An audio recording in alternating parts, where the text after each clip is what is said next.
Hello guys, इस video में हमने सबसे अच्छे एक्सपेरिमेंट्स को दिखाया है और उन्हें उनके मुश्किल और शानदार होने के मुताबिक लेवल 1 से 100 तक बांटा है। किसी भी हालात में दिखाए गए एक्सपेरिमेंट्स को घर पर न दोहराएं। आखिरकार हम पेशेवर हैं। हमारे पास चश्मा, दस्ताने, एक फायर एक्सटिंग्विशर और एक स्मार्ट बिल्ली है जो सभी सुरक्षा नियमों को जानती है। और इसीलिए पहले लेवल के लिए हमें चौकोर निशान वाले कागज के एक टुकड़े की जरूरत है जिसे कई टुकड़ों में काटा गया है। आप इसे एक साथ रखने के बाद देख सकते हैं, लेकिन अगर हम टुकड़ों को एक अलग तरह से फिर से रखें तो हम देख सकते हैं कि एक स्क्वायर किसी तरह गायब हो गया। क्या आपके बीच कोई ऐसा जीनियस है जो समझता है कि ये कैसे काम करता है? स्टीफन का कहना है कि वो राज जानता है, लेकिन वो इसका खुलासा नहीं करेगा। 10वें लेवल के लिए हमें चीन से हमारे लिए भेजी गई जादुई एक्स-रे प्लेट और कई रंगीन पेंसिलों की जरूरत है। चलिए देखें कि जब हम इसे देखते हैं तो क्या होता है।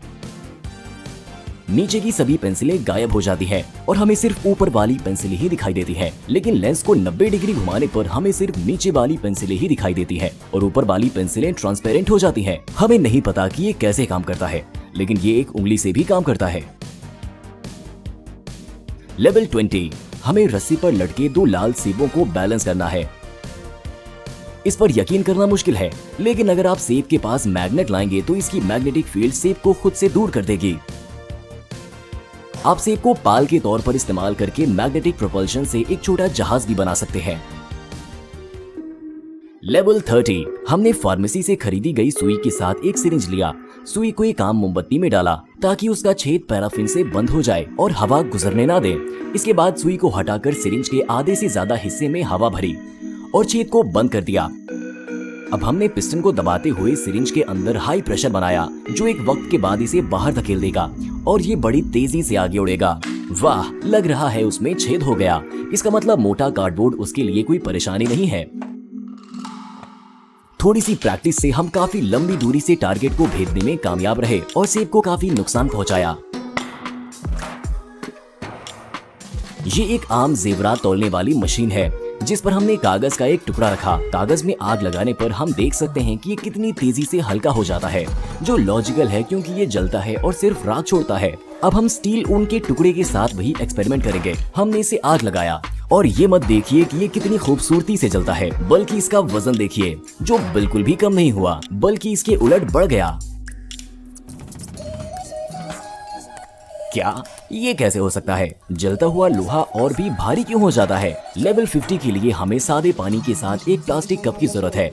जब हम इसमें आग लगाते हैं तो लगता है कि पानी ऊपर ना गिर जाए, हालांकि ऐसा नहीं होता और लौ पानी के लेवल पर ही रुक जाती है। वजह यह है कि इस जगह का पानी प्लास्टिक की सारी गर्मी तुरंत सोख लेता है और उसे पिघलने से रोकता है। हमने आंच को कप के नीचे रखने की कोशिश की और कुछ मिनट के बाद हम पानी को इस हद तक गर्म करने में कामयाब रहे कि हम उसमें एक टी बैग डाल सकें। फिर भी जाहिर है हम प्लास्टिक के कप में गर्म पानी पीने की सलाह नहीं देते। लेकिन अभी तक काम पूरा नहीं हुआ है। देखिए, जब हम कागज में आग लगाते हैं तो वो कितनी तेजी से जल उठता है। अब हम इसे कांच के बर्तन के चारों ओर लपेट देते हैं और यही काम करते हैं। अब कागज बिल्कुल भी नहीं जलता क्योंकि ये सारी गर्मी को पार करके हीट रेजिस्टेंट बर्तन में ट्रांसफर कर देता है। लेवल 60 के लिए तैयार हो जाइए। हमें माचिस की एक डिब्बी चाहिए जिसके किनारों से हमें मसाला निकालना है। उसके बाद हमें पानी की कुछ बूंदें चाहिए। माचिस की तीली को पानी में डुबोएं और तुरंत उसी मसाले में लपेट दें। अब हमने इन सभी जेनेटिकली मॉडिफाइड माचिस को सूखने के लिए धूप में रख दिया। कुछ वक्त के बाद हमें जादुई माचिस मिल गई जिसे आम कागज पर रगड़ने से भी जलाया जा सकता है। बोर्ड के एक टुकड़े के सामने एक पुराने स्पीकर का तलबा, एक चट्टान, एक मुर्गी का अंडा या एक पुराने लॉन घास काटने की मशीन पर भी ये कोई चमत्कार नहीं है, ये तो आम जादू है। 70वें लेवल पर हमारे पास जाना माना एक एक्सपेरिमेंट है जिसमें एक कांच की बोतल में थोड़ा सा अल्कोहल डाला जाता है और आग जलाने से हमें ये नजारा और साउंड इफेक्ट मिलता है। परेशानी ये है कि ये हर बार काम नहीं करता और नीली लौ इतनी चमकीली नहीं होती और कभी कभी हमें कुछ ऐसा देखने को मिलता है। हालांकि इस एक्सपेरिमेंट को माचिस और एल्युमिनियम फॉइल में लिपटे एक आम पेन से बेहतर बनाया जा सकता है। हमने ट्यूब को बोतल में डाला और उसे जलाया। माचिस जली और बोतल में ढेर सारा सफेद धुआं जमा हो गया। चलिए इसमें अल्कोहल की एक बूंद डालें और एक बार फिर कोशिश करें। वाह, अब ये एक्सपेरिमेंट और भी शानदार हो गया। हम एक खूबसूरत चमकीली लौ देख सकते हैं जो बोतल के अंदर बहती है और एक अलग सी आवाज पैदा करती है। 80वें लेवल के एक्सपेरिमेंट के लिए तैयार हो जाइए। ये दो चीजें मॉलिक्यूलर गैस्ट्रोनॉमी वाली हैं। सबसे पहले एक कंटेनर में पानी डालें और उसमें लगभग 4 सेंटीमीटर पहला पाउडर डालें।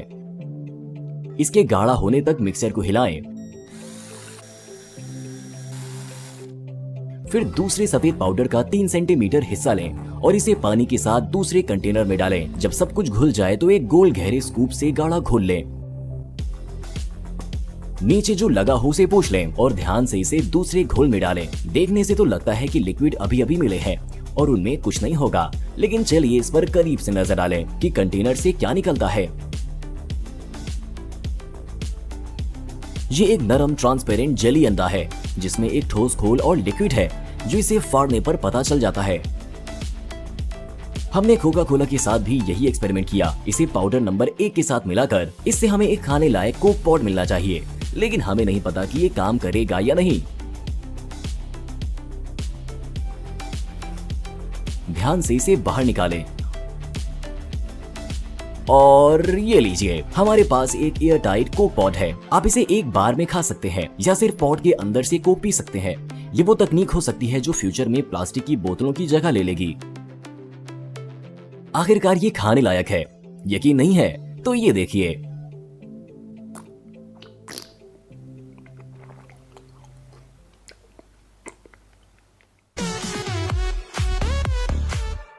नब्बेवें लेवल पे हमें एक मोटी छड़ी ढूंढना होगी जिसकी बदौलत हम काले जादू में महारत हासिल कर सकेंगे और जमीन के प्राणियों को बुलाने में कामयाब होंगे। हमें बस इसमें एक रेती की मदद से एक दूसरे से बराबर दूरी पर कई खांचे बनाने हैं।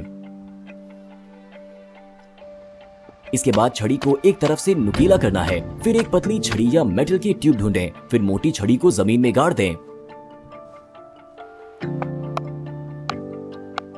अब ट्यूब को बनाए गए खांचे पर रगड़ना शुरू करें। ये एक मजाक जैसा लगता है, लेकिन असल में ये काम करता है और इस तरह हम केचुए को बुला सकते हैं।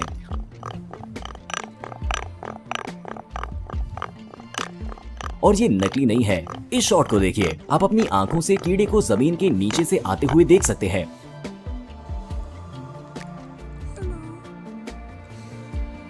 जाहिर है ये आवाजें कीड़ों को बारिश की आवाज या छछूंदर की आवाज की याद दिलाती है और वो सतह की ओर बढ़ रहे हैं ताकि वो डूब न जाएं या छछूंदर उन्हें खा न जाए। यहाँ एक और है और एक और। हम कुछ ही मिनटों में 6 पोकेमॉन को बुलाने में कामयाब रहे। हालांकि हमने एक छोटी छड़ी और इम्पैक्ट मोड वाले इलेक्ट्रिक स्क्रू ड्राइवर से प्रोसेस को आसान और ऑटोमेट कर दिया, जिसकी वाइब्रेशन छोटे बोर्ड के जरिए जमीन पर ट्रांसमिट होगी।